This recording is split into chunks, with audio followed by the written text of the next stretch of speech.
Insperity presents the Small Business Advocate Show with Jim Blasingame, brought to you by FedEx, CareerBuilder.com, and Palo Alto Software. This is a copyrighted production of Small Business Network, Inc., all rights reserved.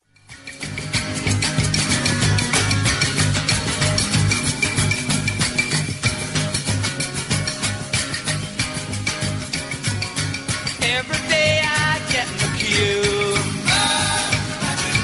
Welcome back, 17 till the hour. Thank you very much for joining me. Thanks for hanging out with me. I'm Jim Blasingame, and I am the Small Business Advocate, and that's my website, too, smallbusinessadvocate.com. Having a great visit with our good friend Steve DelBianco. Steve is one of the great members of our Brain Trust, one of my heroes. He's the executive director of netchoice.org. That's an organization that's really fighting hard to make sure that you and I can leverage the internet and all the associated applications and tools and resources to the best of our ability, and that the governments don't infringe upon us. Steve, thanks again for all you do. And one of the things that you do is call attention to some of the awful things that state, local, federal government, other governments out around the world are trying to do. They get a notion that they want to impose themselves on our world, on our e-world. And you call them on it, don't you? Yeah, we do it twice a year, Jim, and we came up with an acronym for it. We've done it for several years now, and it's called the I-Awful. And that's I-Awful. And awful is in Internet Advocates Watch List for Ugly Laws. But we had to work hard to come up with that one. I know you did. That was almost almost painful, wasn't it? Definitely. And these bills are painful. And in fall of 2012, we featured 6, 2 federal, 2 state, and 2 local bills. And by calling attention to awful laws that are about to be passed or having just been enacted, we found that it's a fabulous way to draw media attention, consumer and voter attention to something that's got to be changed. It's got to be unwound or undone. In some cases, we've sued a state to break down one of the worst or most awful laws, and in other cases, we've been successful at getting repeals of the laws. But a lot of times, we just try to prevent others from copying the bad examples of one particular state. Right. And they can find the list at netchoice.org, right? You can, and we also threw up a website called iawful.com, IAWFUL.com, to make it a little easier to find. Check it out. So what's the first one? First one is it's got to be awfully important to listeners of Small Business Advocate, because Congress has 4 bills in front of them right now that would force businesses large and small in every state, every corner of this country, to collect, file, and remit sales tax when a customer from some other state orders something on the phone, in a catalog, or online. You and I have been reporting on this since day one, since the first time we have, but and it's a bad idea that's gotten even worse over time, but it's also acquired quite a bit of momentum. The economy hasn't helped. The states are having such a hard time meeting their budgets that they're looking for any opportunity, and things that they might have let go when the economy was better. Now everything's on the table, isn't it?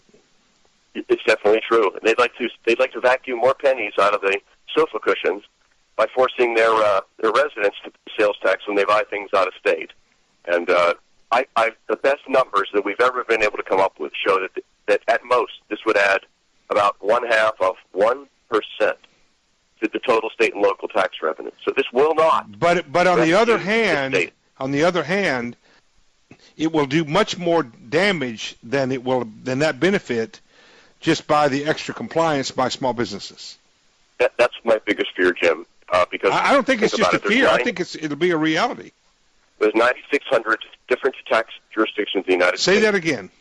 9,600 tax jurisdictions in the United States, the 46 states that have a sales tax.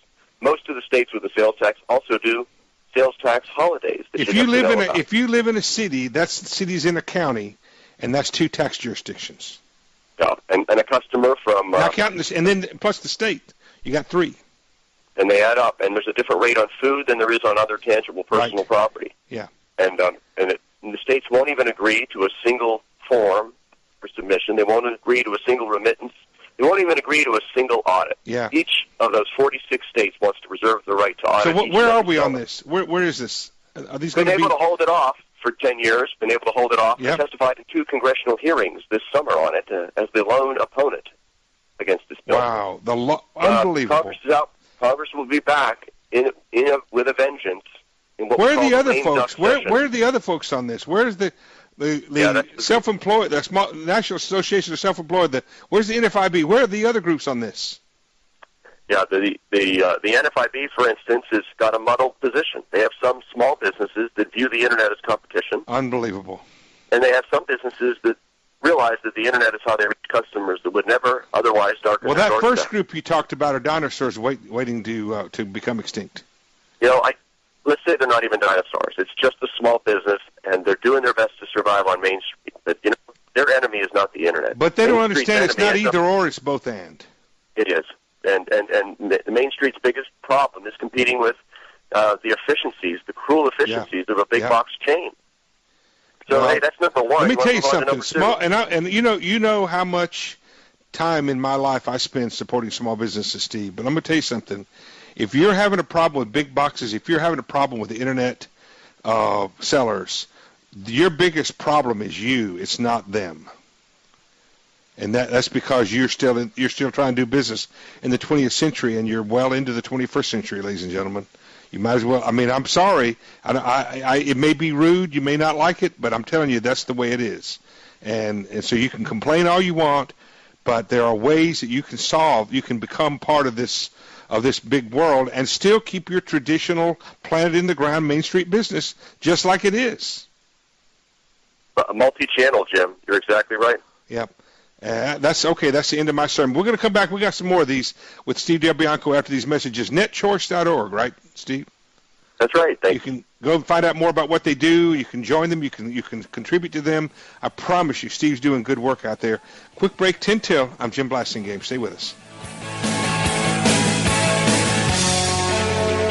She was a bebop baby on a hard day's night.